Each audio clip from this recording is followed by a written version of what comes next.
14:20 in the morning for this January the 16th, 2023. Today's show is brought to you by SeatGeek.com, the SeatGeek app. Use promo code 1420pod at SeatGeek.com today and save yourself $20 in the process.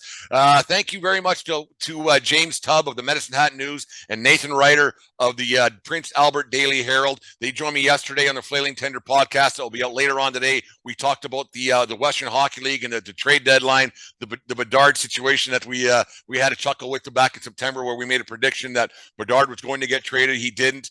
So Nathan and James joined me again yesterday, talked about the trade deadline, how the Tigers and how the Raiders seasons are going, and what they expect for the remainder of the year. It was a nice little chat on the Flailing Tender Hockey podcast. I got some good news this morning too. I can't quite release it yet about a new sponsorship opportunity that came across our the waiver wire before I even got out of bed this morning. So it was something that happened. Quite happy to get this. But once the details are out there, we'll release it to the masses, obviously, and go from there. But anyways, yesterday at the end of that show, we actually ended up talking about some baseball and the Bichette situation with the Toronto Blue Jays. He decided to go to arbitration. They couldn't figure out a contract for the upcoming season.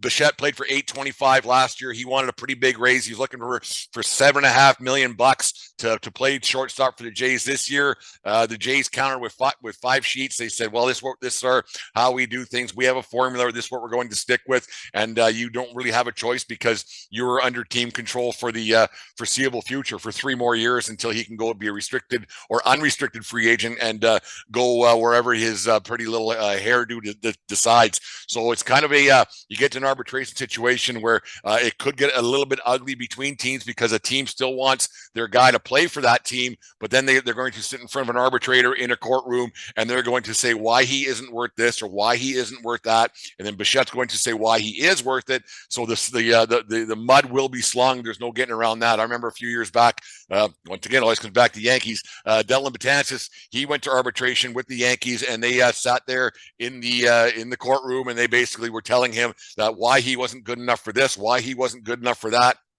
And it seemed to me after that, Betances, he was never the same, and it kind of like there were some injury issues. His ankle kind of started to give out a little bit too, but you just seemed that his confidence was kind of shot there with the Yankees, and he didn't really have the same form he had like in 2017 when they had that great bullpen. But we'll get back to Bichette. Like I said, he wanted $7.5 million. He thinks he deserves it. You look at the other shortstops around the league, like Xander Bogaerts, Trey Turner, Carlos Correa. They got $25 million or more each of them. Then Corey Seager, the deal he got with the Texas Rangers last year was $30-some million. And then ex-J Trevor Simeon, how much money Marcus Simeon, sorry, he got 35 or 25 million. So he's up the middle infielder, making $25 million, and Bichette feels he's going to get that someday. And then when the rumor got out, I think that the Jays were interested in Carlos Correa. I mean, who wasn't? The way that whole situation turned out with the Giants, the Mets, and then finally back with Minnesota. The rumor was out there that Bo Bichette was going to get that they were going to try to get Correa. So there's money there. There's money in the Jays coffers that they could be giving to these players. Like I said, Vladdy, he settled the other day for $14.5 million, and they're only offering $5 million to Bichette. Bichette's thinking this Vladdy's good, but he ain't 3 times better than me, right? You put the money in that situation. So Bichette's looking to get paid, and Rogers, who owns the Jays, has money. And when these guys aren't getting what they think they deserve, they're going to say, you know what, I'm a commodity, yes, but I deserve this much money because you're a better team with me. And rightfully so. He's a good player. Is he a great player? No. Could he be a great player? He's only 24 years old. He's going to be in his prime soon. The Jays might want to look at locking him up long term because the way contracts go nowadays, they go up and up and up every year. And if he has a couple more good to really good seasons, and you might sneak in a great one in this next 3 years of team control, what's he going to cost later on? You look at what happened with the San Diego Padres. This turned into a bit of a disaster last year with Fernando Tatis Jr. and his steroid situation and getting busted for PEDs or whatever cream he was trying to talk about, or there was all kinds of different situations that him and his dad were trying to make excuses. But anyways, Tatis, he got that huge deal, 14 years, $350 million. The Jays might want to look at doing something like that, because at $25 million for 14 years, that's a great deal for the Padres, because if Tatis had a few more good seasons before his little situation, you don't know what that contract was going to get to. You have the same situation now with Bichette. If Bichette has a few, like I said, a few good seasons, and all of a sudden a decent shortstop is 25 million, and a really good shortstop is going to be worth 30 to 35 million. And in 3 years, that money won't seem like it's a great big deal. Like you look years ago when this is a long time ago, but you look at the A-Rod first contract that got to $200 million, and everybody's like, holy cow, what the hell's that? And that's nothing nowadays. Like that's absolutely nothing. Like Carlos Correa got 33.3 for 6 plus the extra 4 he might get. You look at the contract he was going to get with the Mets and the contract he was going to get with the Giants till the ankle thing came through. You wonder what the contract to offer from the Jays was for Correa to be a shortstop. Is Correa 7-8 times better than Bo Bichette? Probably not.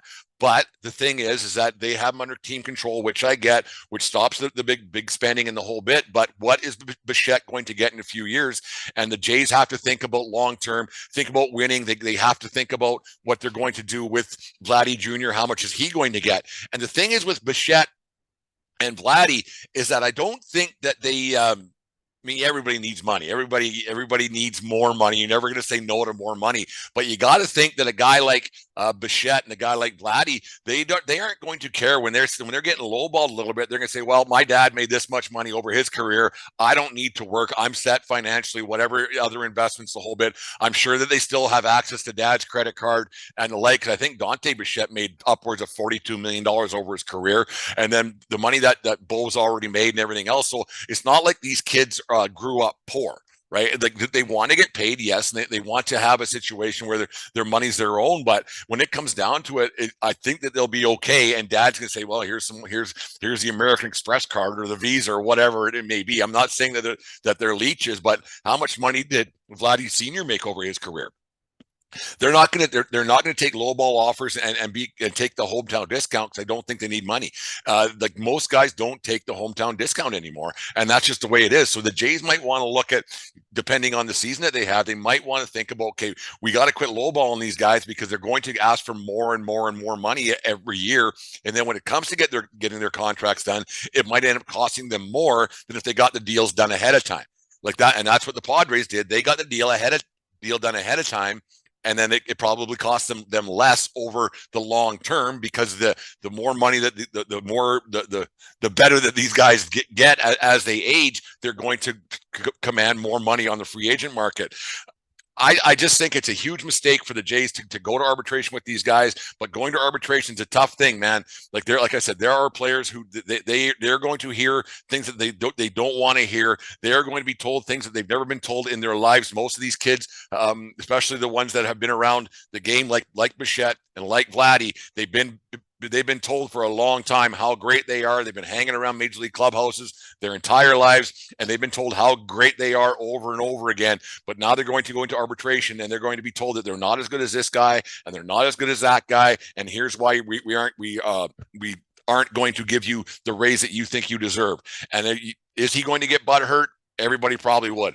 No matter what, if you think you're great at this and somebody says, well, you're good, but you're not that good, that could really be a kick in the pills for these younger guys who've never been told anything negative in their life. So it'll be interesting to see what happens with arbitration with the Jays. I think the Jays have a shot at being a playoff team again once you get going. They will go as far as Bichette and Vladdy take them, and the acquisitions that they have made. So the Jays do have a shot at doing something. Are they a World Series team? Probably not. The Astros are still there in the American League. Like I said, I don't think anybody's going to be touching them. Once again, I talked about the other day on Foul Tips, whatever show it was. I do a couple of these every day, so it gets a little bit confusing at times. But the Jays, they need to go out and spend some money, and it's not like Rogers doesn't have the cash to do it. They're making the ballpark renovations at the Rogers Center this year, Sky Dome. I always call it the Sky Dome. So that'll bring extra people into the building, and they need to start spending some money, and getting guys to play in Canada can be tough. But you already have a couple homegrown kids that if you give them the money ahead of time, I think that they would stay as long as they can get get some wins underneath their belt. Anyways, I hope a deal gets done, and I hope for Jays fans that a good deal gets done, maybe a long-term deal gets done, because I like when I've said before, and I'll say it again, when the Jays are relevant in Canada and having a good season, it makes baseball more exciting for me, because there's more people following baseball. Baseball is it's a step back from the other major sports here in Canada. But when the Jays are relevant, it's a lot of fun to be a baseball fan, because there's a lot more banter that happens at your bar rooms and around the ballpark and everything.